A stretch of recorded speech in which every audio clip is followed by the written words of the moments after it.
बिस्मिल्लाहिर्रहमानिर्रहीम। अस्सलाम वालेकुम नाज़रीन, मैं हूं सैयद अनवारुल हसन और आप देख रहे हैं programme Dastak PTV news Islamabad studio से। नाज़रीन, प्रोग्राम का आगाज एक बड़ी और मुस्बत पेशरफ से। रूसी खाम तेल पाकिस्तान पहुंच गया है। 45,000 मैट्रिक टन रूसी खाम तेल का पहला जहाज कराची की बंदरगाह पर पहुंचा और खबर यह है कि आइंदा हफ्ते एक और जहाज जो है वो तेल लेकर आएगा। वजीर मुमलिकत बराए पेट्रोलियम डॉक्टर मुसद्दिक मलिक साहब ने बताया कि अब तक रूस के साथ 1 लाख मैट्रिक टन खाम तेल का मुआहदा तय पा गया है और पहली कंसाइनमेंट आ गई है, जो जैसे मैंने बताया 45,000 मैट्रिक टन, और दूसरी कंसाइनमेंट जो है वो नेक्स्ट वीक आएगी। उन्होंने कहा कि पाकिस्तान का इस वक्त गोल ये है, हदफ ये है कि उनकी हमारी ज़रूरत का 1/3 खाम तेल जो है वो रूसी तेल से पूरा किया जाए और इससे यकीनन तेल की निर्खों कीमतों में फ़र्क पड़ेगा और एक आम आदमी की जेब पर भी इसके असरात मुरतब होंगे। एक तो इस बड़ी खबर को हम आज ज़रूर इस पर डिस्कस करेंगे। बड़े अरसे से इस पर बातचीत चल रही थी। रूसी वज़ीर तवानाई पाकिस्तान भी आए थे और उस के बाद फिर मामलात आगे बढ़े और अब हम देख रहे हैं कि इसकी हतमी सूरत हमें नज़र आ रही है विजुअल्स की सूरत में। और इंशाअल्लाह जो है इसमें जो पाकिस्तान की रिफाइनरीज हैं उससे जब ये खाम तेल होकर आम लोगों तक इसकी रसाई मुमकिन होगी तो ऑब्वियसली उसके फ़वाइद भी होंगे। फ़वाइद समरात पर गुफ्तगू कर रहे होंगे। फिर लास्ट वीक जहाँ से हमने सिलसिला छोड़ा था, पाकिस्तान का जो वफाकी बजट है वो पेश किया जा चुका है साल 2023-2024।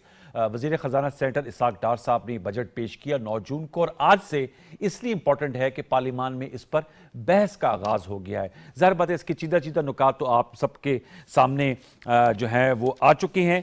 हम थोड़ा सा जो मोटी मोटी बातें इसमें आई हैं वो आपके सामने रख देते हैं। इस बजट जो दस्तावेज़ है इसके मुताबिक इस बजट में 1074 अरब रुपए की सब्सिडी दी जाएगी, यानी जो मरात होती हैं वो दी जाएंगी। और जो अहदाफ रखे गए हैं 3.5% तरक्की का है, शरह नमू जिसे कहते हैं, बरामदात का 30 अरब डॉलर का है, तरसीलात ज़र का 33 अरब डॉलर है। और जो मराद दी गई हैं या जो रिलीफ दिया गया है, सरकारी मुलाजमीन को 35 से 30% तनख्वाहों में इजाफा, 17.5% पेंशन में इजाफा। फिर बेनज़ीर इनकम सपोर्ट प्रोग्राम का हुजम 450 अरब रुपए रखा गया है, मजमूई तरक्याती प्रोग्राम 1150 अरब रुपए का। इसके अलावा नौजवानों को जो यूथ लोन्स हैं वो 10 अरब रुपए उसके लिए मुख्तस किए गए हैं। हायर एजुकेशन वेरी इंपॉर्टेंट 65 अरब रुपए रखे गए हैं। तो अब इस पे पार्लियामान में बहस हो रही है, मीडिया पे भी बहस होगी, इस हवाले से भी हम गुफ्तगू। अहम नुकात हैं चूंकि आज पार्लियामेंट का इजलास हुआ, उसमें 9 मई के वाक़यात के हवाले से जो लोग इसमें मुलव्वस हैं उनके मिलिट्री ट्रायल कोर्ट के हवाले से करारदाद भी मंजूर हुई और साथ में जो है जो शर्त पसंद अनासर इसमें मुलव्वस थे उनके खिलाफ मज़म्मती करारदादें भी सामने आईं। इस पर्सपेक्टिव में हम गुफ्तगू करेंगे। हमें प्रोग्राम में ज्वाइन किया 2 एमिनेंट गेस्ट ने, दोनों सेनेट ऑफ पाकिस्तान के रुके हैं और एक एनालिस्ट हैं मायानाज, उनका तारुफ हमसे करा देते हैं। हमें ज्वाइन कर रहे हैं सेनेटर राना मकबूल साहब, मुस्लिम नवाज से आपका ताल्लुक है, मरकजी रहनुमा है, आपका बहुत शुक्रिया सेनेटर राना मकबूल साहब। हमें ज्वाइन कर रहे हैं सेनेट ऑफ पाकिस्तान के रुकन रह चुके हैं सेनेटर नुमान वजीर खटक साहब, आपका बहुत शुक्रिया, तहरीक इंसाफ से आपका ताल्लुक है और ऑब्वियसली आपका एक बिजनेस बैकग्राउंड है। और आमिर गौरी साहब, a very noted journalist, season analyst, हमें बजरिया टेलीफोन ज्वाइन कर रहे हैं। आमिर गौरी साहब आपका भी बहुत शुक्रिया। तीनों मौजूद मेहमानों को फॉर्म वेलकम। मैं गुफ्तगू का आगाज़ आप लोगों की इजाज़त से नुमान वजीर साहब से करेंगे। नुमान साहब, टू बिगिन विद रूसी तेल, जाहिर बात है इसका बड़ा इंपैक्ट भी आएगा, ये बड़ी खबर भी है। मैं आपसे जानना चाहूँगा आप इस हवाले से क्या राय रखते हैं। पाकिस्तान इसकी कंसाइनमेंट आ गई है और जैसे मैंने बताया वज़ीर मुमलिकत का कहना है कि हमारी कोशिश है कि जो हमारी 1/3 नीड्स हैं वो इससे फुलफिल हो जाएं। Your take on it sir. Thank you Anwar. सबसे पहले तो ये बहुत अच्छी बात है कि हमारे ये सोर्स ऑफ सप्लाई होता है किसी इंडस्ट्री का, किसी मुल्क का एक नहीं होना चाहिए, 3, 4, 5 होनी चाहिए। और ये बहुत अच्छा चीज़ है कि रशिया को भी एक्सप्लोर कर रहे हैं। लेकिन उसके कहने के बाद मैं आपको ये भी थोड़ा फैक्ट्स भी आपको दे देता हूँ कि आज जो इंटरनेशनल क्रूड की कीमत $72 बैरल, 72 रुपये बैरल हो गई है आज। रशिया से जो आता है इस पर सैंक्शन लगी हुई, ये $60 से महंगा नहीं बेच सकते। मुझे पता नहीं कि हुकूमत पाकिस्तान ने इनसे सौदा 60 से कितने के पर कम किया 57 में किया या 58 में, 58 में किया, आई डोंट नो। लेकिन ये जो भी है ये इसका एक $10 कम तो आ रहा है, उससे आएगा। इसका एक और प्रॉब्लम जो होता है आता है, ये सुइस कैनाल से बड़े लंबे रूट से ऊपर आता है, जो उसका खर्चा ज़रा ट्रांसपोर्टेशन महंगी पड़ जाती है और साथ ही साथ इंश्योरेंस बड़ी महंगी हो जाती है। तो ओवरऑल ये इसको अब देखना पड़ेगा। पहले लेबोरेटरी टेस्ट इसका किया गया था, अब एक्चुअल रिफाइनरी में ये 1 लाख टन जो आ रहा है, 45,000 टन अभी पहली शिप आई है, इसको प्रोसेस करेंगे। इसमें जो एक खतरा जो है इसके अंदर जी कि जो हमें अभी मिडिल ईस्ट से आता है, या हमारा अपना पाकिस्तान का जो क्रूड हमारे केपीके से निकलता है, उसके अंदर से जो गंदा तेल या साफ पेट्रोल और डीजल तो निकलता है, लेकिन फर्नेस ऑयल जो गंदी फजूल चीज है वो 15% निकलता है। इसके अंदर से कोई 40 से 45% निकलेगा। तो वो एक जरा गलत चीज है कि इसमें क्रूड इतना अच्छा स्वीट ऑयल नहीं है, वो निकलेगा। लेकिन ये सारा ट्रायल करने के बाद देखा जाएगा कि जी ये कितना रिफाइनरी में इस्तेमाल किया जाता है। मेरे ख्याल में ये 25 से 30% रिफाइनरी में इससे ज्यादा नहीं इस्तेमाल कर सकते, क्योंकि ये क्रूड इतना अच्छी क्वालिटी का नहीं है। लेकिन ये पहला एक्सपेरिमेंट नेशनल रिफाइनरी का, ये हुकूमत पाकिस्तान की रिफाइनरी कर रही है। उसके बाद अटक रिफाइनरी हो गया या नेशनल रिफाइनरी हो गई या बैको हो गया, वो सब भी इसको इस्तेमाल कर सकेंगे। लेकिन ये पहला एक्सपेरिमेंट, अल्लाह करे कामयाब हो और प्राइस में भी वारा करे। एक एक्सपेरिमेंट, एक ट्राई है, उम्मीद है कि ये बेहतर रहेगा। लेकिन ऐसी डाइवर्सिफिकेशन और एक रशिया जैसे मुल्क के साथ डाइवर्सिफिकेशन करना पाकिस्तान के मुफाद की चीज़ है और बहुत अच्छा है। अल्लाह इसको कामयाब करे कि प्राइस पाकिस्तान में कम हो जाए, बहुत बेहतर हो जाएगा। Fairlie put up. Senator Rana साहब, सर आप क्या कहेंगे? कुछ इसको खुशाइंद करार दिया है सेनेटर नुमान साहब ने, लेकिन उनके ने कहा कि कुछ इस हवाले से एक्सपेरिमेंट है, चीज़ें देखनी है, क्रूड ऑयल की क्वालिटी, प्राइस, ज़ाहिर बात है प्राइस का जो है वो तो हमें अब डिटरमिन होगा। आपसे मैं जानना चाहूँगा आप इस हवाले से क्या राय रखते हैं और आपकी क्या पोजीशन है, सेनेटर राणा मकबूल साहब? देखिए जी, नवाज साहब ये बड़ी खूबसूरत बातें की हैं नुमान साहब ने। ये बहुत बड़ा हेडवे है कि हमें ये ऑयल जो है तकरीबन 35% कम रेट पे अगर मिले। जो उन्होंने फरमाई है टेक्निकल बातें कि इसकी टेस्टिंग या है या एक्सपेरिमेंटेशन, जी क्योंकि वो भी हमारा साथी सेनेटर है अपना मुसद्दिक मलिक साहब भी, जी उनसे बातचीत होती रही और उन्होंने प्रेस में भी बताया ये कि ये सारे के सारे जो हैं एक्सपेरिमेंटेशन हो चुके हैं और उसको देख लिया गया है, इसकी रिफाइनरी इसमें कैसे काम करेगी और हमें क्या फ़ायदे होंगे और क्या क्या हैज़र्ड्स हैं। उनके ख्याल में, उनके कहने के मुताबिक कोई ऐसी हैज़र्ड नहीं है इसमें। ये चूँकि खुद नुमान साहब एक इंजीनियर भी हैं, बड़े इस्टेब्लिश्ड, जी तो इनकी बात भी समझनी चाहिए। लेकिन ये जो बातें कर रहे थे उन्होंने हमें बताया कि हम ये सारे प्रोसेस को पहले कंप्लीट कर चुके हैं। ठीक। तो अल्लाह करे ये हो जाए और ये एक बहुत बड़ा इनिशिएटिव है। इसके अलावा तेल की कीमत कम अगर हमने कर ली तो इसका मतलब मुल्क संभल जाएगा। ये जो बार्टर सिस्टम का सिलसिला शुरू हुआ है बॉर्डर के ऊपर कि जी आप चीज़ें जो हैं इंटरचेंज कर सकते हैं बार्टर, उसमें पेट्रोलियम गुड्स भी हैं। तो आपको पता है कि जो ईरानियन तेल भी हमें सूट करता है और बाकी भी, तो वो भी आएगा, उससे फ़र्क पड़ेगा। और जो ऑयल मार्केट जो इतनी हमेशा हमारे लिए तकलीफ दे रही है, उसमें काफ़ी फ़र्क पड़ेगा और ओवरऑल। और हमारा जो इंपोर्ट बिल है वो ऑयल का बहुत ज्यादा होता है, सेनेटर राणा साहब। यही सबसे बड़ा बिल तो हमारा होता है, इंपोर्ट बिल है ना जी, जी ऑयल का। वो अगर पेट्रोलियम गुड्स का ये नीचे चला जाए बाय 35%, तो एक रिलीफ मिल जाएगा सारे मुल्क को, सारे मुल्क की मार्केट्स को। तेल की कीमत चढ़ती है, सब चीज़ों की चढ़ जाती है। तो ये बहुत बड़ा काम अल्लाह की तरफ से हुआ है। अल्लाह की बरकत डालें, जैसे नुमान साहब कह रहे थे, और मुल्क के लिए कोई बेहतरी हो जाए। बाकी जो हाँ जी कर लें आप बात। जी आमिर गोयल साहब, सर आपका भी मैं इस पर राय लेना चाहूंगा, क्योंकि रूसी तेल के हवाले से हमने देखा कि साबका दौर में भी बात हुई थी और साबिक वज़ीर आज़म चेयरमैन पीटीआई, उनका कहना ये था कि रूसी ऑयल जो है उस हवाले से ही उन्हें अमेरिका की जानिब से अपोजिशन का सामना करना पड़ा और सारा वो फिर एक बयानिया बना था साइफर का। लेकिन अब तो बारकैफ हम बात कर रहे हैं कि जो रशियन पहली कंसाइनमेंट पाकिस्तान पहुंच चुकी है, सेकंड कंसाइनमेंट आ रही है। दोनों मोहतरम सेनेटर साहिबान ने इसे खुशाइंद करार दिया। आपसे मैं जानना चाहूँगा, आप क्या समझते हैं कि ये कितनी बड़ी शिफ्ट है, इसके इकोनॉमिक डिविडेंड्स, ये जो स्ट्रेटेजिकली रशिया ऑयल का पाकिस्तान में आना, इरानियन ऑयल की भी बात की सेनेटर राणा साहब ने। पिछले दिनों में देखा तकरीब हुई थी, प्राइम मिनिस्टर शहबाज शरीफ साहब थे, इरानियन सदर वहाँ पर मौजूद थे। सर क्या कहेंगे ये जो डेवलपमेंट हुई है इस फील्ड में? एक तो जो पॉजिटिव चीजें हैं उसको ऐसे करते हैं, उसकी बात पहले कर लेते हैं।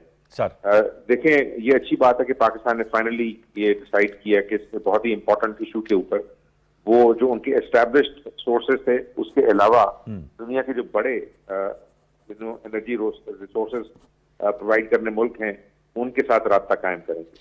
और उसमें रशिया जो है वो बहुत इंपॉर्टेंट है। आपको पता है हमारी ताल्लुकात रशिया के साथ जो है वो अच्छे नहीं रहे लास्ट 75 ईयर्स में, हम उस हिस्ट्री में नहीं जाते।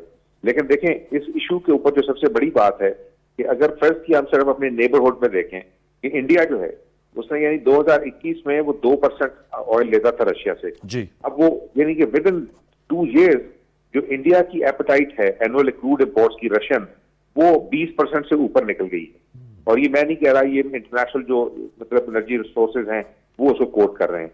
चाइना जो है वो उससे लेता है तेल बेपनाह ज्यादा। तो खटक साहब ने जो बात की थी कि माना कि हमें ये रूट जो है वो बहुत ज्यादा ट्रिकी है, और स्पेशली इस वक्त ऐसे वक्त में जबकि रशिया और यूक्रेन की जंग चल रही है तो जो पोर्ट्स हैं वो बड़ी ट्रिकी हैं। अभी रिसेंटली मैं टर्की में था तो वो जो सारा ब्लैक सी है यानी बॉस्फोरस से ऊपर, यकीन करें वो जहाज जो है और ऑयल टैंकर इस तरह पाक हुए हैं जिस तरह टैक्सियां होती हैं। लेकिन जिस वक्त ये चीज सारी वक्त तो नहीं चलेगी, जब जंग खत्म हो जाएगी, लंबा रूट है। लेकिन अगर देखें कि हमारा तेल जो है वो यहाँ से गुजर के आगे और फिर अगर इंडिया ले रहा है उसको, तो फिर तो यानी वो सारा का सारा सुएज कनाल वाला जो अपना समझिए जो ब्लॉकेज है उसको वो भी क्लियर करता है, और फिर उसी तरह रेड सी से निकल के हमारे से गुजर के इंडिया जाता है आगे, और फिर मतलब चाइना तो उससे भी आगे तक जाता है अगर वो पाइपलाइन से नहीं लेता ऊपर से। लेकिन सवाल ये है कि 2-3 जो पॉजिटिव्स हैं, रशिया यानी एक नई मार्केट, हम मिडल ईस्ट से आगे भी देख रहे हैं। दूसरी, जब अगर फर्ज किया इस चीज पर बातचीत शुरू हो जाएगी तो हो सकता है हम और भी ताल्लुकात है बेहतर कर सकें। सिर्फ देखने की बात यह है कि ये जो रिलेशनशिप है ये कितना लॉन्ग लास्टिंग होगा। डेफिनेटली मिनिस्टर साहब ने कहा है कि अगर फर्ज किया उसकी जो सस्टेनेंस है इस पर डिपेंड करेगा कि ऑयल की जो प्राइसेस हैं वो जो है वो शिफ्ट होती हैं कि नहीं कस्टमर तक। तो हमें ये देखना पड़ेगा कि ये चीज जब कितनी मंगवाते हैं उनसे, इसमें किस तरह जो है वो स्टेबिलिटी आती है। एंड सेकेंडली ये थोड़ा सा जिक्र जो है हमारे दूसरे दोस्त जो है हमारे सेनेटर साहब उन्होंने किया, मेरा ख्याल है कि इसको बार्टर ट्रेड को भी बाहर ही रखें, क्योंकि ये तीनों मुल्क जो हैं ये इंटरनेशनल सैंक्शंस जो हैं उन पर मुख्तलिफ किस्म की लगी हुई हैं। तो हम उन मुसीबतों में नहीं फंसना चाहते, क्योंकि पाकिस्तान की जो हमने देखा कि फॉरेन पॉलिसी के इशू के ऊपर जो करेज है वो थोड़ी सी कमजोर पड़ जाती है, उस तरह नहीं हम फैसले करते अपने इंटरेस्ट में जिस तरह करने चाहिए। हालांकि बाकी मुल्क जो हैं वो बड़े इंडिपेंडेंटली फैसले करते हैं। हम ईरान के साथ उस तरह डील नहीं कर सक रहे, हम जो है रशिया के साथ कर सकेंगे ये नहीं कर सकेंगे, ये आने वाला वक्त रहेगा। लेकिन for the moment I think it is a very positive development. Positive development. Senator Noman साहब, सर मैं आपसे जानना चाहूंगा, इंडिया का भी जिक्र किया, मैं करना चाहता लेकिन आमिर साहब ने बहुत अच्छे तरीके से इसको एक्सप्लेन किया है कि वो इस्तेमाल कर रहे हैं, चाइना की भी बात की। आप समझते हैं कि चूंकि इकोनॉमी को आप बड़ा बाखूबी समझते हैं, इससे स्टेबिलिटी भी आएगी? क्योंकि हमारा सारा जो प्राइस का सिस्टम होता है, जैसे ही इंटरनेशनल मार्केट में डॉलर का रेट ऊपर जाता है, हमारे यहाँ ज़ाहिर बात है डॉलर क्रंच है और हमारे यहाँ प्राइस डिफरेंशियल भी बहुत ज़्यादा है, कीमतें जो हैं वो ज़्यादा हो जाती हैं और उसका इम्पैक्ट फिर तमाम कमोडिटीज़ पे आता है। एक तो उस स्टेबिलिटी का फैक्टर कितना इससे आएगा, दूसरा जो बजट आया है इस पे आपकी क्या राय है? जो चीदा नुकात सामने आए हैं वो रखे हैं। ज़ाहिर बात है आज भी वज़ीर ख़जाना सेनेटर इसहाक़ डार साहब कहते हैं कि 2 कमेटियाँ भी तश्कील दी गई हैं, ये बजट तजावीज़ हैं, अब इस पर बहस होगी। और 2 कमेटियाँ इसलिए कि अगर इसमें कोई मुतबादिल तजवीज़ आती हैं तो उनको बड़े खुले दिल से सुना जाएगा, अकोमोडेट किया जाएगा। उस पर भी अपनी राय दीजिएगा बजट के हवाले से भी। देखिए अनवार आमिर साहब ने भी और राना साहब दोनों ने बात की इसके ऊपर। पहले तो ये है कि ये 25 से 30% से ज्यादा रशियन क्रूड हम नहीं इस्तेमाल कर सकते, क्योंकि इसमें फर्नेस ऑयल बहुत ज्यादा है। अच्छा। नंबर 1। नंबर 2 बात ये, इससे फर्नेस ऑयल जो निकलेगा पाकिस्तान में पहली फर्नेस ऑयल ज्यादा है, जो पाकिस्तान की हम 60-70 हजार बैरल हम खुद कर रहे होते हैं ना, प्रोसेस कर रहे होते हैं, पाकिस्तानी क्रूड से कर रहे होते हैं। अच्छा। जो ज्यादा केपीके से निकलता है और वो बहुत अच्छा क्रूड है बाय द वे। वो फर्नेस ऑयल पाकिस्तान में खपत ही नहीं फर्नेस ऑयल की। फर्नेस ऑयल के हमारे जो प्लांट्स हैं, जो पावर प्लांट्स हैं, वो फर्नेस ऑयल आजकल को उठा ही नहीं रहे, क्योंकि महंगा उससे तेल बिजली महंगी बनती है। तो पर जब अपना अगर इस्तेमाल करेंगे कतरा कलामी माजरा तो फिर तो महंगी नहीं बनेगी ना सर, अगर अपना फर्नेस ऑयल इस्तेमाल होगा। नहीं, मैं ये कह रहा हूँ इससे भी जो 45% फर्नेस ऑयल बनेगा, जो अभी भी बन रहा है एक्स्ट्रा जो पाकिस्तान बन रहा है, इसको बेच रहे हैं और बेच रहे हैं वो सब्सिडी देकर बेच रहे हैं, सस्ता जो कीमत उसे सस्ता बेच रहे हैं, नुकसान कर रहे हैं। तो इससे ये सारा जो मैंने पहले जो राना साहब आपको क्लियर कर दूं, ये लेबोरेटरी में टेस्ट किया गया है, ये पहली दफा आएगा जो 40-45 हजार टन आया है, ये एक्चुअल रिफाइनरी में टेस्ट किया जाएगा और इससे देखा जाएगा इससे फर्नेस ऑयल कितना निकलता है, पेट्रोल कितना निकलता है, डीजल एक्चुअल। उसके बाद इस पर डिसीजन किया जाएगा। इसे बात की गई कि ये किस कीमत में पड़ेगा। मेरे ख्याल में इसको तो निगोशिएट तो पीएमएलएन की हुकूमत है, जो भी है जो करे इसके बड़े टैक्सफुली करना चाहिए। $60 की कीमत लगाई है इंटरनेशनली, उन पर सैंक्शन है कि $60 से महंगा नहीं बेचोगे। जस्ट टू रिमाइंड यू, आज क्रूड की कीमत $72 है जी। इसकी जो है ना, रशिया से आप जो निगोशिएट करते हैं जरा समझ कर करें, कारोबारी आदमी की तरह करें। ये 60 पर नहीं, ये 45-50 के बीच में निगोशिएट करना चाहिए। उनको क्या, हम आपको 45, इसकी वजह से जब ये सस्ता आएगा तो आपका जो 30% ये टोटल फ्यूल अगर डालना शुरू कर दे, इस 30% का जो आपको 15-20% सस्ता हुआ, इसका टोटल इंपैक्ट आपका पड़ेगा 10 से 15 रुपए लीटर। 10 से 15 रुपए लीटर पड़ेगा, उसका पड़ेगा, चलो कुछ कम हो जाएगा। लेकिन ऑन द अदर हैंड अभी जो क्या किया इस बजट के अंदर, राणा साहब, बजट के अंदर आपने 50 रुपए तो पीडीए लगा दिया उसके ऊपर, तो वो कीमत तो उस तरह ज्यादा हो जाएगी। तो दिस वुड हैव, तो ये इस किस्म। लेकिन एक और मैं पेट्रोल की इसकी बात खत्म इस पर करता हूँ जी। सबसे बड़ा प्रॉब्लम इस वक्त क्या है? It is smuggling from Iran. जो पेट्रोलियम प्रोडक्ट, फिनिश प्रोडक्ट जो आ रहा है ईरान से आ रहा है, स्मगल हो रहा है, वो कोई 15 से 20% पाकिस्तानी कंजम्पशन कर रहा है। जितना हमारा ट्रक्स चल रहे हैं पाकिस्तान, कराची से अब कंट्री आ रहे हैं, नॉर्थ आ रहे हैं, हमारी फैक्ट्रियों में आ रहे हैं, लाहौर की फैक्ट्री में आ रहे हैं, वो सब जाता है हब पर वो स्मगल फ्यूल भरता है, वो लाता है। उससे तो गवर्नमेंट का रेवेन्यू भी लॉस हो रहा है, ये सारा तो उसको रोकना है तो फिर ये चीजें ठीक होगी। इंपॉर्टेंट। फाइनली आपने जो बात की, मैं थोड़ा सा बजट के बारे में भी, अगर आपकी इजाजत है तो बजट के बारे में बोल दूं, या इस पे जरा थोड़ा सा जवाब ले लें, फिर बजट पे आ जाए, ताकि फिर हम उस सेगमेंट को क्लोज करके आगे बढ़े। राणा साहब, सर इस पे अगर आप जवाब दे दीजिए, जो बड़े पर्टिनेंट पॉइंट्स उठाए हैं सेनेटर नुमान साहब ने, सर इरानियन स्मगल्ड ऑयल, और दूसरा sir PDL, petroleum development levy. अगरचे IMF का प्रोग्राम अभी स्टाफ लेवल एग्रीमेंट तो बहाल नहीं हुआ, प्राइम मिनिस्टर साहब पर उम्मीद है, लेकिन पीडीएल जो है वो तो आप लोगों ने सजेस्ट किया, उन्होंने कहा बजट में। ये पॉइंट मैंने नोट कर लिए, बड़े काम के पॉइंट है। कल मैं भी कमेटी में जा रहा हूँ, अच्छा। जो हमारी फाइनेंस कमेटी है, और वहाँ लोग होंगे, तो फाइनेंस मिनिस्टर भी होंगे, ये टेकअप करेंगे और इसकी पूरी तरह कहेंगे, हमें एक्सप्लेन करें कि कैसे आप इसको हैंडल करेंगे। अभी गौरी साहब ने कही है कि वो जो बार्टर सिस्टम है, देखें जो सैंक्शंस की बात उन्होंने फरमाई है, जरूर इसकी सेंसिटिविटी होगी, लेकिन प्रेसिडेंट ऑफ ईरान थे और प्राइम मिनिस्टर पाकिस्तान थे जी। उन्होंने कहीं से ब्रीफिंग लेने के बाद ही ये फैसला किया होगा ना, कि अगर ये ऐसी हो जाता है तो फिर हम क्या करेंगे। कोई उसका जो है कोई रिस्पांस देने के लिए कुछ ना कुछ तो इंतजाम किया होगा। अगर हम उन्हीं पे चलते रहें जिनसे हम सैंक्शन पे डरते हैं, वो तो किसी जीने नहीं देते। जैसे वो कहते हैं ना कि जहर भी देते हैं तो कहते हैं कि जीना होगा, और जब जहर भी देते हैं तो कहते हैं कि पीना होगा। जब मैं पीता हूं तो कहते हैं कि मरता भी नहीं, जब मैं मरता हूं तो कहते हैं कि जीना होगा। यानी वो किसी तरफ से चलने ही नहीं देते आपको।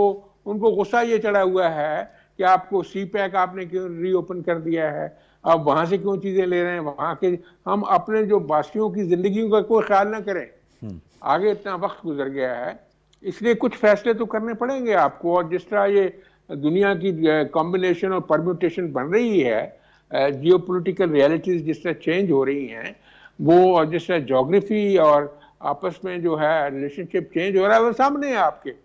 इसलिए सब चीजों को सामने रख के फैसले करने पड़ेंगे, एक को होलसम फैसले करने पड़ेंगे। इसलिए कुछ चीजें इतनी आसान नहीं है कि अगर हम उनकी बात मान लें तो हमारे वो जो है वो को रिएक्ट करेंगे। क्या IMF क्यों नहीं सीधा होकर काम कर रहा है? आपको सबको पता है, सबको पता है क्यों नहीं कर रहा है, वो कौन उसको रोक रहा है।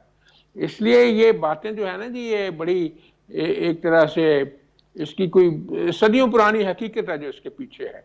तो बहरहाल अल्लाह खैर करेगा इंशाल्लाह। ये जो पॉइंट्स मैंने लिख लिए हैं इंशाल्लाह कल मैं टेकअप करूंगा। ये बड़ी इंपॉर्टेंट, वेरी गुड कि आपने कहा जो आपको नुमान वजीर साहब ने पॉइंट्स बताए इस प्रोग्राम के फोरम से, आप कल स्टैंडिंग कमेटी ऑन सेनेट और फॉर फाइनेंस पे इसको टेकअप करेंगे। जी बिल्कुल। आमिर साहब, सर आप इस पे कुछ कहना चाहते हैं, फिर हम बजट पे ताकि आगे बढ़ेंगे। जो सर सेनेटर राणा साहब कह रहे थे कि बहुत सी चीजें सामने रखकर ही, जाहिर बात है टॉप जब लीडरशिप मिली थी, पॉलिटिकल लीडरशिप ईरान और पाकिस्तान की, तो बहुत सी चीजें सामने रखकर उन्होंने वे फॉरवर्ड और मूव फॉरवर्ड का फैसला किया होगा। मैं बिल्कुल राणा साहब की जो बातें हैं उनके साथ 100% एग्री करता हूं, लेकिन देखें हम जो हैं वो जो 75 साल की हमारी हिस्ट्री है रिलेशनशिप्स की, और जो हमारी जो आप ये समझे ट्रेड, अगर फर्स्ट या 50 से 60% आपकी ट्रेड जो है वो उन मुल्कों के साथ है जो ब्रेटन वुड के अंदर जुड़े हुए हैं, यानी यूरोप के साथ, अमेरिका के साथ। हमारी सारी एक्सपोर्ट मार्केट्स वहां पे हैं। हमारे साथ जो बाकी लोग हैं जिन मुल्कों में से हमें पैसे आते हैं, वो मुल्क जो हैं वो अभी प्रो अमेरिका है। देखिए ख्वाहिशात जो हैं वो बड़ी अच्छी होती हैं, हमारी ख्वाहिशात के मुताबिक अगर बातें हल होती तो ईरान के साथ उस वक्त बातचीत हो सकती जब सदर जरदारी साहब गए थे ना ऑयल की पाइपलाइन बिछाने के लिए। और यहाँ तक वक्त हो गया कि आपको थोड़े दिन पहले पता था कि हमने अखबार में खबरें छापी हैं, आपने भी सुनी होंगी, आपने चलाई भी होंगी कि जब धमकी आ गई कि जनाब 18 बिलियन का जुर्माना देना पड़ेगा अगर वो पाइपलाइन को हमने कैरी फॉरवर्ड ना किया इनटू पाकिस्तान। हमें पता है कि किस तरह जो ईपी पाइपलाइन थी वो आगे नहीं बढ़ सकी। हमें पता है कि टापी जो है वो बातचीत है। यकीन करें बाद ऐसे प्रोजेक्ट हैं, मैं कहना नहीं चाहता, I don't actually want to sound negative, but Anwar I was in primary and then high school जब हमने वो प्रोजेक्ट्स के नाम सुनने शुरू किए थे। अब मेरे बच्चे यूनिवर्सिटी ग्रेजुएट हो चुके हैं, वो जो प्रोजेक्ट्स है ना वो कागज से आगे नहीं निकले, ठीक है ना। अब मसला ये है कि अगर फर्स्ट हम ये करना चाहते हैं तो फिर जो कुछ हमें पता है कि IMF हमारे साथ क्या कर रहा है, लेकिन हमारे पास ऑप्शन हैं। हम तो देखें ना, हम तो एक अरब डॉलर के लिए जो भीख मांगते हैं कि ये तैयार डार साहब तो सर हर अपनी गुफ्तगू में कहते हैं कि उनके पास प्लान बी है अगर IMF से नहीं, मेरी बात सुना, ये जो IMF के साथ प्लान बी है ना, यानी अगर उठा के देखें 25 मार्च 2019 को जो है वो हिज एक्सीलेंसी जो फॉरेन मिनिस्टर फाइनेंस मिनिस्टर थे असद उमर साहब, उनका बयान था कि जी बस चंद ही वीक में स्टाफ लेवल एग्रीमेंट होने वाला है। फिर उनके एग्रीमेंट वही बातें हमने शौकत तरीन साहब से सुनी, वही हफीज शेख साहब से सुनी, वही मिफ्ता इस्माइल से सुनी, वही जो है दार साहब से सुनी है, वो वजीर आजम से सुन रहे हैं, बस होने वाला है। इसका मतलब है कि जो कुछ पॉलिटिक्स हो रही है उसके अंदर जो हम एक्शन लेने जा रहे हैं हमें बहुत सोच समझ के चलना होगा। देखें, हमें पता, दुनिया को पता है कि we are trying to basically move from the west to the east and that is the future, लेकिन उसकी जो कॉस्ट है उसके लिए डेफिनेटली आई थिंक कि this is the team which is now in Islamabad, वो उसका तजर्बा ज्यादा है। आई होप कि वो पिछली हुकूमत की तरह बातें नहीं करेगी। लेकिन जहां तक ईरान का मामला है, मैं आपको बता रहा हूं, अभी भी बहुत सारे अमेरिकन एम्बेसडर्स हैं जिनके साथ हमारी बात हुई थी, उन्होंने कहा था कि हम फैसला करेंगे कि हमने पाकिस्तान को ईरान के साथ उस तरह ट्रेड करने देनी है कि नहीं जिस तरह के आमतौर पर नेबर्स करते हैं। ठीक, चलें एक छोटा सा वक्फा लेते हैं व्यूअर्स, वक्फे के बताएंगे तो जरा गुफ्तगू बढ़ाएंगे और जो फेडरल बजट है, जो बजट तजवीज़ है, उन पे हम आरा हासिल करेंगे अपने मौजूद मेहमानों की। जो रशियन ऑयल है और जो ईरान से ट्रेड है उस पर आपने गुफ्तगू सुनी। PDL के हवाले से सेनेटर राना साहब ने कहा है कि वो सेनेट की स्टैंडिंग कमेटी में जो पॉइंट्स उठाएं सेनेटर नुमान वजीर साहब से वो उसको टेकअप करेंगे। एक छोटा सा वक्फा, दोबारा लौट के आते हैं, हमारे साथ रहिए।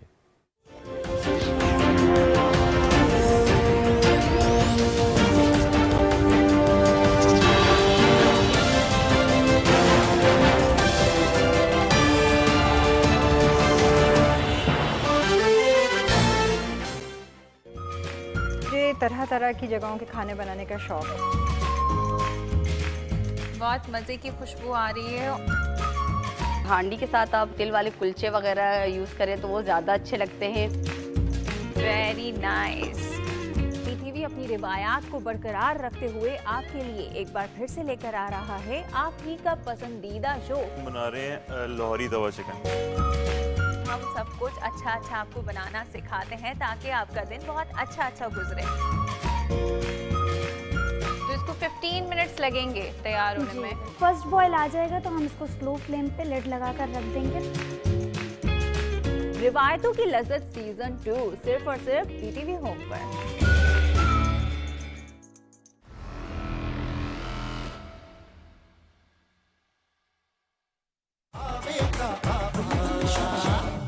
का धंधा हो गया मंदा, भाग रहा है बंदा बंदा।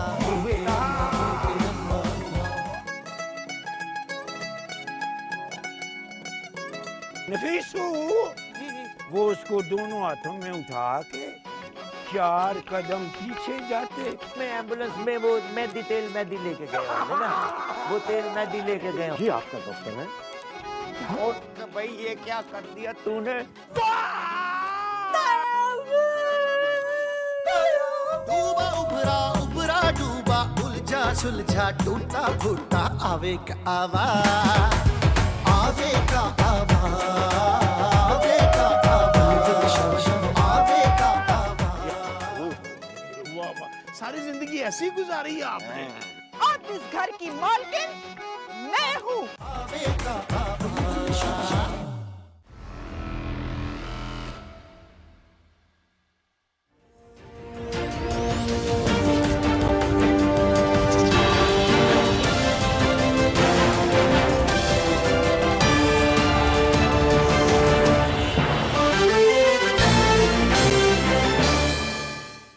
Welcome back. सेनेटर नुमान वजीर साहब, सर बजट के हवाले से सर जो अहदाफ रखे गए हैं, जाहिर सी बात है ये तो तमाम आप समेत जो मईशत को समझते हैं उन लोगों का कहना है कि पाकिस्तान को अगर मुश्किलात से निकालना है तो हमें अपनी एक्सपोर्ट्स में इजाफा करना होगा। IMF प्रोग्राम तो है, ये 22वां 23वां प्रोग्राम है, उस पर तो हम बात करते रहते हैं, लेकिन अगर हम अपनी एक्सपोर्ट्स को बढ़ा देंगे तो हम इस चुंगल से बाहर निकल सकते हैं। जो डॉलर क्रंच है, हमारे डेफिसिट है, करंट अकाउंट डेफिसिट है, फाइनेंस डेफिसिट है, ट्रेड डेफिसिट है, इसके अलावा रेमिटेंसेस एक बहुत बड़ा रोल अदा करते हैं, उसका भी हदफ रखा गया है। फिर इकोनॉमिक ग्रोथ रेट 3.5% रखा गया है आइंदा माली साल के लिए। तो ज़ाहिर बात है एक विजन भी सामने लाए गए हैं। डार साहब जो हैं वो गुफ्तगू कर रहे थे और उन्होंने कहा था कि 2017 में हमारी मईशत 27वीं मईशत थी, लेकिन अनफॉर्चुनेटली 2023 में जब वो बात कर रहे हैं तो ये 47वें नंबर पे है। आपसे मैं जानना चाहूँगा आप क्या कहेंगे इस हवाले से? इस बजट में आपको रोड मैप नज़र आता है आगे इकोनॉमिक स्टेबिलिटी का, प्रॉस्पेरिटी का? देखिए, मैं एज अ PTI सेनेटर बात नहीं करूंगा, मैं एज अ पाकिस्तानी बात करूंगा, जो मुल्क के मफाद की बात करूंगा। नंबर 1 चीज ये है कि PDL देखो आपने लगाना ही लगाना है। वाई? बिकॉज ऑफ NFC में तकरीबन 60% प्रोविंस को चला जाता है, 40% फेडरल गवर्नमेंट पास है, कुछ नहीं रहता है फेडरल। 18th अमेंडमेंट के बाद कुछ नहीं रहता है, फेडरल गवर्नमेंट चल ही नहीं सकती है 40%। अच्छा, 40% में जो PDL आप लगाते हैं ना, वो आता है फेडरल लेवल, वो सारों में तकसीम नहीं होता है। तो PDL लगाना चाहिए आपको, 50 रुपए लगाना चाहिए, ठीक कर रहे हैं, कर रहे हैं आप। नंबर 1। नंबर 2 बात ये है कि IMF के जितने भी डिसीजन है ना, 99% मैं समझता हूँ बात जो कहते हैं IMF वाले डिसीजन क्या है, रिकमेंडेशन जो है वो 99% ठीक है पाकिस्तान की मुफाद में। आपने अपनी बेल्ट टाइटनिंग करनी है। वो कहते हैं आपने स्टेट एंटरप्राइजेस में जो 1800 अरब का नुकसान कर रहे हैं तो खत्म करना है। डिस्कोज में, पावर डिस्ट्रीब्यूशन कंपनीज में नुकसान कर रहा है, ये सारी चीजें जितने भी बोल रहे हैं वो कर रहे हैं। What I call this budget, I term this budget as expansionary, unrealistic and a road to nowhere। अच्छा, ना ये इलेक्शन बजट है, ना मुल्क बचाने वाला बजट है, ये कुछ भी नहीं है। ना घोड़ा है ना गधा है, ये कोई बजट ही नहीं है। कुछ इससे किसी का फायदा नहीं, ना इनको PML को इसका फायदा है, ना मुल्क बचाए। ये जो तनख्वाहें बढ़ा दी हैं और पेंशन बढ़ा दी है, बेनजीर इनकम सपोर्ट में जो पैसे रखे हैं, तो आप समझते हैं नौजवानों को कर्ज देने से फायदा नहीं होगा लोगों को? क्या देखिए, इसमें कुछ चीजें ठीक भी हैं, लेकिन क्या अगर एक आदमी 14 लाख रुपए पेंशन ले रहा है, उसकी पेंशन अपने काम में और 30% बढ़ाऊंगा? क्यों? आपको चाहिए था कि जो लाख रुपए से कम या 50,000 से कम पेंशन ले रहा है, गरीब आदमी है, उसकी 40% बनाए। नॉट कि जो 10 लाख 3 लाख 4 लाख पेंशन ले रहा है। पेंशन लेने वाला आदमी क्या है, बच्चे उसकी शादीशुदा हो गए, रिटायर्ड, जिंदगी घर बना हुआ है, उसमें रहे उसकी, तो इट इज टारगेटेड सब्सिडी भी नहीं है, चीप पॉपुलैरिटी का किया हुआ है। अच्छा। एक तो मैंने कहा ना, this budget is road to nowhere, मैंने आपको कहा ये वाला। अच्छा। दूसरा मैं आपको बात बताऊं आगे होने वाला क्या है। आपने क्या कि मैं आगे बजट के अंदर एस्टिमेटेड है, प्रोजेक्टेड है कि 9,200 बिलियन में पैसे जमा करूंगा टैक्स से। जी। उसके अंदर कुछ आपका आ जाएगा नॉन टैक्स बेस्ड, यानी PDL का पैसा आ जाएगा, स्टेट बैंक की कोई कमाई आ जाएगी, तो ये कोई 14,000 अरब रुपए बिलियन बन जाता है। इसके अंदर NFC की अवार्ड करने के बाद बचता क्या है फेडरल गवर्नमेंट के पास? 6,900। आपने कर्ज कितना वापस करना है? 6,900 बचा, 7,200 आपने देना है। आप हुकूमत चलाएंगे कैसे? इस चीज को सामने रखते हुए मैं आपको ही कहता हूँ, मेरा भी है अफसोस से मुझे कहना पड़ता है, मुझे जो नजर आ रहा है कि आप नवंबर के अंदर डिफॉल्ट कर जाएंगे। अच्छा, डिफॉल्ट कर जाएंगे अगर आप IMF से साइन नहीं करते। IMF से साइन करते फिर चांसेस आर के बच जाएंगे, अगर नहीं साइन करते you are for sure default. और आपको लगता है कि ये इस माह में IMF से हो जाएगा स्टाफ लेवल एग्रीमेंट? देखिए, वो जो है ना, वो एक we are daring each other, वो हमें आंखें दिखा रहे हैं, हम उनको आंखें दिखा रहे हैं, देखते हैं कौन पहले ब्लिंक करेगा। अच्छा, तो ये जो होना, ये एग्रीमेंट वो भी चाहते हैं, वो भी नहीं चाहते कि पाकिस्तान डिफॉल्ट करे, पाकिस्तान भी नहीं चाहता है, लेकिन दोनों बस एक दूसरे को कर रहे हैं। Let us see who backs out first. मतलब प्राइम मिनिस्टर की अप्रोच है, बी गुड अप्रोच है, दूसरी की डार साहब की है, बी हार्ड अप्रोच है, दोनों की बी गुड एक बैड बने हुए। तो ये जो चीज इसके करने के बाद आपका जो होना चाहिए डिफॉल्ट आ जाएगा। डिफॉल्ट होने के बाद क्या होना है, आपके इंपोर्ट्स रिस्ट्रिक्ट हो जाएंगे, आपका पेट्रोल की शॉर्टेज जाएगी। नुमान साहब, सर ये तो आपने बताया, मैं जरा इसका जवाब ले लूं तो फिर अगले उस पे जाएंगे कि आप मुतबादिल तजवीज़ क्या देते हैं, क्योंकि आपको एक तरह से सोल्यूशन भी सजेस्ट करना है इसी शो में इंशाल्लाह। सेनेटर राणा साहब, सर क्या कहेंगे? रोड टू नो वेयर है और कहते हैं ये बजट जो है वो अनरियलिस्टिक है और खुदा ना खास्ता अगर IMF का प्रोग्राम नहीं मिलता तो फिर हमारे डिफॉल्ट होने के खदशात हैं। आप क्या कहेंगे सर? जी, बेसिकली ये तो it is more so directed towards the poor lot of the country. अच्छा, ये हाँ, जिनकी आपको पता है उनकी वेजेस को बढ़ाया गया है, मिनिमम वेज 32,000 कर दी गई है, इसी तरह सैलरीज को बढ़ाया गया है। ये नमान साहब की बात बड़ी ऐसन है कि पेंशन, जिनकी पेंशन 10 लाख है या 11 लाख है, उनकी पेंशन बड़ी, मुझे इसको चेक करना पड़ेगा क्योंकि ये ग्रेड जो है वो 1 से 16 और फिर पेंशन तो 17.5% बढ़ी है ना सर? नहीं, मैं वही अर्ज कर रहा हूँ ना। बात यह है कि अगर वो बड़ी है, वो 17.5% बढ़ी है ना जी। जी। लेकिन जिन लोगों की पेंशन पहले ही 1 मिलियन है, उसको बढ़ाने का कुछ तो बनता है। मैं ये समझता हूँ कि ये शायद वो ग्रेड्स में नहीं आते, they are above the grades, जिसमें ऑनरेबल जजेस हैं या कॉरपोरेशन के चीफ्स हैं या इसके ब्यूरोक्रेट्स नहीं है, इनमें ब्यूरोक्रेट्स नहीं है, इनमें ब्यूरोक्रेट्स तो 22 पे खत्म हो जाता है ना जाके। अच्छा, तो ये तो M1 वगैरह के जो लोग हैं या इससे ज्यादा तनख्वाहें लेते हैं, तो वो तो बहुत ज्यादा लेते हैं ना जी। जैसे एक ऑनरेबल जज की तनख्वाह जो है वो बनती है कोई 9 लाख और फिर साथ मिला मिलू के वो 16 लाख तक पहुंच जाता है आइडेंटिकली। फिर उसकी पेंशन जो है वो 10 को टच करती है स्टेट में।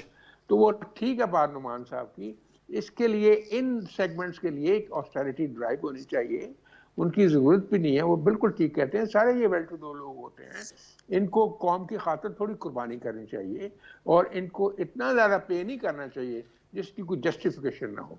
ये बात बिल्कुल दुरुस्त है। और पहले ही वैसे सेनेट में ये चीज़ें मूव हुई हैं पिछले दिनों कि सैलरीज को रैशनलाइज किया जाए और जहाँ जहाँ बहुत ज़रूरत है वो तो ठीक है, वरना डाउन साइजिंग की जाए।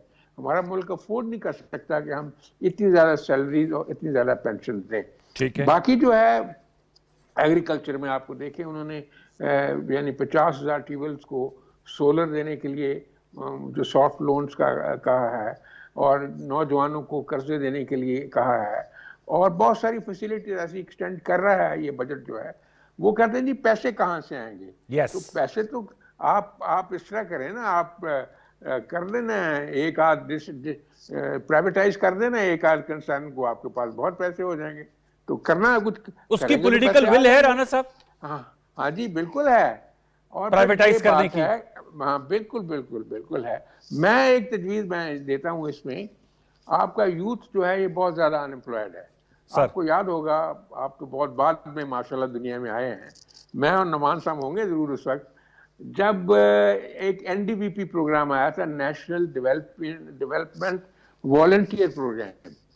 उसमें जो यूथ थी ना, जैसे पोस्ट ग्रेजुएट हैं, लेक्चरर की तनख्वाह गालबन उस वक्त 350 थी, तो उसको 250 रुपए पे रख लिया गया था और वो लड़के जाके कॉलेज में पढ़ाना लग पड़े थे।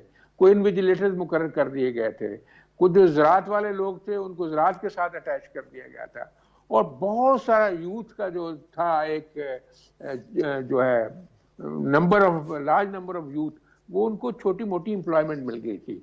और तब तक था कि आप इंतजार करें, मेहनत करें और फिर जो ये है टेफ्टा, इसको इन्वॉल्व किया गया। इन सब चीज़ों को हमें अब इन्वॉल्व करके यूथ को एंगेज करने की ज़रूरत है कि वो मायूस हैं, अगर वो आ गए चाहे आपके पैसे कुछ खर्च हो भी जाए, it will be a great meaningful investment. ठीक है, इस पे सोसाइटी में स्टेबिलिटी भी आएगी और यूथ में कॉन्फिडेंस भी आएगा। राणा साहब, ये जो सर बजट आपने दिया, ये तो आपकी अच्छी सजेशन है साहब। सर आपकी प्रपोजल है, पॉलिटिकल डिविडेंड मिलेगा सर? ये जो बजट बनाया गया है, ज़ाहिर बात है इलेक्शन ईयर है साल 2023 और हर पॉलिटिकल पार्टी की आई भी होती है इलेक्शन पे। इस बजट, क्योंकि आपकी हुकूमत का PDM का दूसरा और आखिरी बजट है, इसके आपको पॉलिटिकल डिविडेंड मिलने की उम्मीद है जो बजट दिया गया है? देखो जी, बजट को अगर मीनिंगफुली इंप्लीमेंट किया गया तो जरूर मिलेगा। होता तो ये है ना कि अगर हम फंडिंग भी कर देते हैं किसी प्रोजेक्ट की और या हम सब्सिडी देते हैं, वो जनरल सब्सिडी दे देते हैं, जैसे हम अगर आप पेट्रोल की दें तो जो लैंड क्रूजर वाला है वो भी उससे बहुत ज्यादा फायदा ले जाता है, मोटरसाइकिल वाला बेचारा उसको बहुत थोड़ा सा मिलता है। इसको रैशनलाइज करने की जरूरत है और फिर इसको इम्प्लीमेंट करना पड़ेगा मीनिंगफुली, ताकि सब्सिडी जो है वो उस तक पहुंचे जिसके लिए रखी गई है, टारगेटेड सब्सिडी जो है, और उसके लिए थिंकिंग भी करनी पड़ेगी, प्लान भी बनाना पड़ेगा। अभी तक तो हम वो पेट्रोल का नहीं कर सके कि हमने मोटरसाइकिलों को कहां से हाँ, देना वो है जो पेट्रोल, क्रॉस सब्सिडी और वाली बड़ी बात गाड़ियों थी को वो कहां मेरे से ख्याल में देना है। शायद आईएमएफ जी, की जी। कुछ इतराजात थे इस वजह से वो क्रॉस सब्सिडी नहीं का बात मामला जो वही है। इतराजात कर करके तो आपको पता ही, अगर आप उनकी बातें इतराजात सुनते रहेंगे तो फिर देख लेंगे आपके साथ क्या होता है। लेकिन sir, prime Finally, minister you have to साहब तो stand on your पुरुमीद own है ना, feet. प्राइम मिनिस्टर साहब तो चाह रहे हैं कि आईएमएफ के प्रोग्राम जो है रिवाइव हो जाए सर। जी हम तो सारे चाहते हैं, दुआ वो भी हैं कि अगर ये चल पड़े जो है इस तरह ना हुआ तो you have to take decision. कौमों को बड़े बड़े फैसले लेने पड़ते हैं और अल्लाह मेहरबानी करेगा, शायद उसका कोई बेहतर तदबीर निकल आए अगर आप अपने पाँव पे सर खड़े एक हो नुकता जाते फिर मैं आमिर गौरी साहब के पास जाऊंगा। हम इस पे बड़े मुतअद्दिद शोक़े सब कहते हैं हुकूमत को बेल्ट टाइटनिंग करनी चाहिए क्योंकि हमारा इखराजात और हमारा जो है वो इसमें कोई शक नहीं है, वसूलियों ये में बेल्ट बड़ा टाइटनिंग फर्क का है। हम अपनी जिसकी बेल्ट हम टाइटनिंग बात- करें तो बहुत से मसाइल हल हो सकते हैं। नहीं, जिसकी हम बात कर रहे हैं कि आप एक बंदे को 16 लाख तनख्वाह दे रहे जी। हैं और साथ जो है ताउम्र आप उसको गैस फ्री है, यूटिलिटीज फ्री है, गाड़ी फ्री है, स्टाफ फ्री हो। खुदा के लिए वो ख्याल करो गरीब मुल्क का, किन मजबूरियों के तहत और किन कंपल्शन के तहत आप इतना पे कर रहे हैं। पे करें जो रीजनेबल हो। तो ये तो बेल्ट टाइटनिंग तो जरूरी है। ऑस्टेरिटी कमेटी एक बनाई थी तो वो थोड़ा सा काम तो हुआ, लेकिन उसके ऊपर बहुत ज्यादा फोकस की जरूरत है सही मानों में। इसमें तो कोई शक नहीं है, no two opinions about that. Belt tightening होनी जरूरी है। ओके, आमिर गौरी साहब, सर ये मैं बड़े अरसे से बजट कवर कर रहा हूं। जो हिज़्ब इख्तलाफ होते हैं वो कहते हैं इस बजट में कुछ नहीं है, और जो हिज़्ब इक़्तिदार होते हैं वो कहते हैं ये मौजूदा मुआशी हालात में बेहतरीन बजट है। मैंने बजट के हवाले से बड़ी डिवाइसिव किस्म की हमेशा से ओपिनियन देखी है कि हुकूमत वक्त जो है उस बजट को ज़बरदस्त अवाम दोस्त, और जो हिज़्ब इख्तलाफ है वो उसको अवाम दुश्मन बजट करार देते हैं। आप एक न्यूट्रल इंडिपेंडेंट एनालिस्ट है, आपकी क्या राय है सर इस बजट के हवाले से?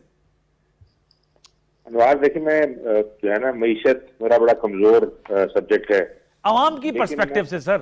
लेकिन मैं इसका विक्टिम जरूर सही बात है।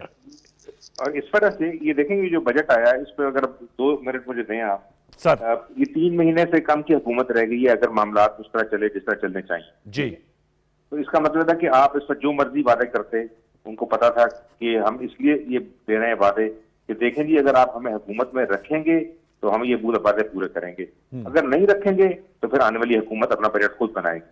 नंबर 1 ये बड़ी बात है। तो उसमें आप चाहे उनको जो है वो जो है सारी दुनिया की जितनी चीजें हमको बता दें कि इकोनॉमी जो है वो सीधी खड़ी हो जाएगी 1 साल के अंदर, आपके पास उतना वक्त ही नहीं। दूसरी चीज देखिए, मुझे वक्त जो है ना इंतजार है सूबों के बजट का। इस वजह से ये 18th अमेंडमेंट के साथ जो फेडरेशन है उसके पास तो जो सब्जेक्ट है वो वही है, जो अवाम से जुड़े हुए मामलात हैं वो उनके बजट अब सूबे देंगे। और सैडली अनवार, बावजूद इसके कि 18th अमेंडमेंट पास हो चुकी है, बहुत शोर मचाया था हमारे सियासतदानों ने, और जिस वक्त बहुत अच्छी बात हो गई थी 18th अमेंडमेंट के बाद कि प्रोविंसेस अपने पैरों पे खड़े होंगे, तो अब सूबों को टेक्निकली फेडरेशन की तरफ नहीं देखना चाहिए, उनको अपनी बजटरी जो है ना उनको बेल्ट टाइटनिंग करनी चाहिए, उनको वो चीजें करनी चाहिए कि वहां इकोनॉमी अपनी जो है वो पहिया उसका चलना शुरू हो। ठीक है, जिस तरह सूबे हैं उसकी आबादियों को ताकत। नंबर 1। दूसरी चीज ये है, ये जिस तरह अभी राना साहब फरमा रहे थे और बहुत ठीक कह रहे थे, मैं आमतौर पर डाउन साइजिंग का कभी हामी नहीं रहा, लेकिन राइट साइजिंग का बहुत हामी। आप ये देखें इस मुल्क के अंदर मतलब बावजूद इसके कि हम लिख चुके, बोल चुके कि भाई एक ही काम, जैसे एक ही नौयत के काम के लिए जो है वो आप 2-2 तरह के मुलाजम जो है वो उनको भर्ती ना करें। मसलन अगर आप ये देखें कि अगर फर्स्ट किया लॉ एंड ऑर्डर जो है प्रोविंशियल सब्जेक्ट है, तो उसके लिए आप पाकिस्तान एडमिनिस्ट्रेटिव सर्विस के CSP भी भर्ती कर रहे थे और आप PCS भी भर्ती कर रहे हैं जो प्रोविंशियल सर्विस में है। तो ये अगर फर्ज किया किसी ने नौकरी करनी है मजिस्ट्रेट की तो वो तहसील में करेगा ना, वो आस्ता आस्ता फिरते जो PAS वाले हैं जिनको पहले DMG ऑफिसर कहते थे वो ऊपर आ जाते हैं, सेक्रेटरी बन जाते हैं, दूसरे नीचे फिरते रहते हैं। पुलिस जो अगर law and order provincial subject है तो हमें CSP और फिर जो है आमतौर पर दूसरे वाले पुलिस वाले वो भर्ती करने की क्या जरूरत है। उनकी जो 70 कनाल के घर हैं वो किस खाते में भरे हुए हैं। मतलब my father was a provincial civil servant, I can tell you कि बाज डिस्ट्रिक्ट्स में अभी भी 76 कनाल का घर है, ठीक है ना, 76 कनाल का, ठीक कह रहे हैं। 76 मैं नाम भी दे सकता हूँ जिलों के, नहीं देता इस वक्त।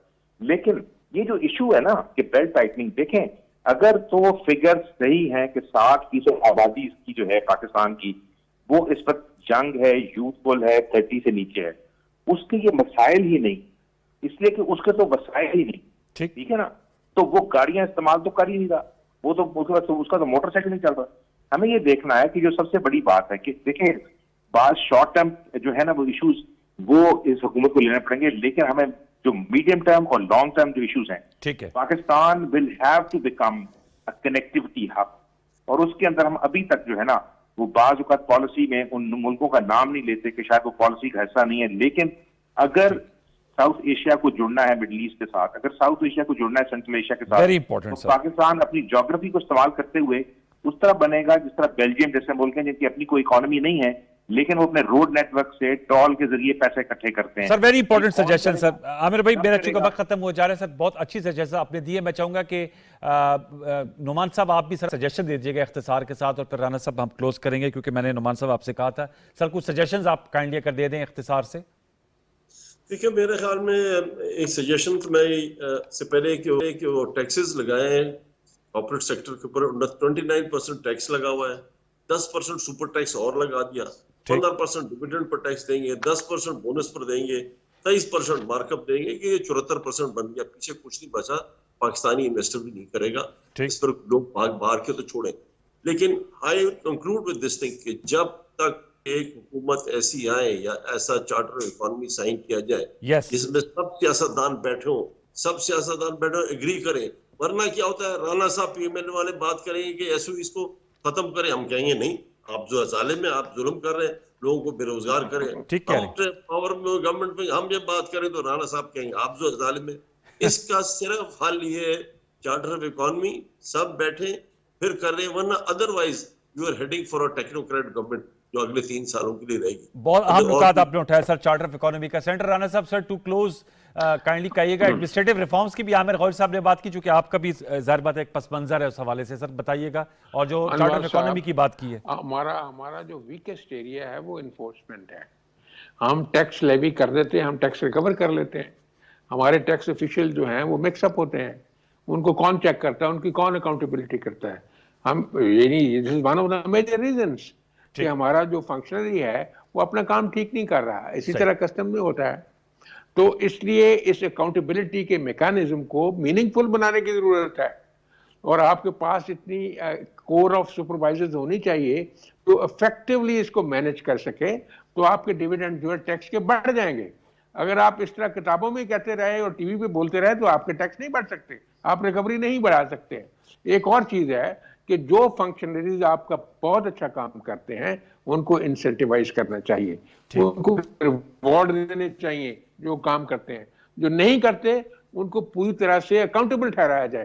तो आप देखिए आपका सारे का सारा इशू जो है उसमें बहुत ज्यादा प्रोग्रेस होगी और अच्छे रिजल्ट आएंगे। रिवॉर्ड एंड पनिशमेंट का सिस्टम जो है ना, रैशनल सिस्टम जरूरी है हर निजाम के लिए। Okay sir, thank you so very much. हमारी बड़ी अच्छी fruitful and very positive discussion. मैं तीनों मौजूद का शुक्रिया अदा करूंगा, फर्दन सेंटर नुमान वजीर साहब, सेंटर राना मकबूल साहब और आमिर गौहर साहब। व्यूअर्स, आपने गुफ्तगू सुनी, मुख्तलिफ आरा पर मबनी थी, लेकिन फोकस ये है कि पाकिस्तान को short term, medium term, long term ऐसी रिफॉर्म्स करनी होंगी जिससे हमारी जो मुल्की मईशत है वो मैक्रो लेवल पे भी स्टेबिलिटी का शिकार हो और माइक्रो लेवल के उसके सम्राट से जो है वो एक आम आदमी मुस्तफीद हो सके। इस डिस्कशन को हम आने वाले दिनों में मजीद बढ़ाएंगे with different set of guest. आज के लिए यही कुछ। अपनी फेसबुक और ट्विटर पर आरा से आगाह कीजिएगा, जरूर दीजिएगा। कल तक के लिए सैयद अनवारुल हसन और प्रोग्राम दस्तक टीम को इजाजत दीजिए। अपना बहुत सा ख्याल रखिए। अल्लाह नेगेबान।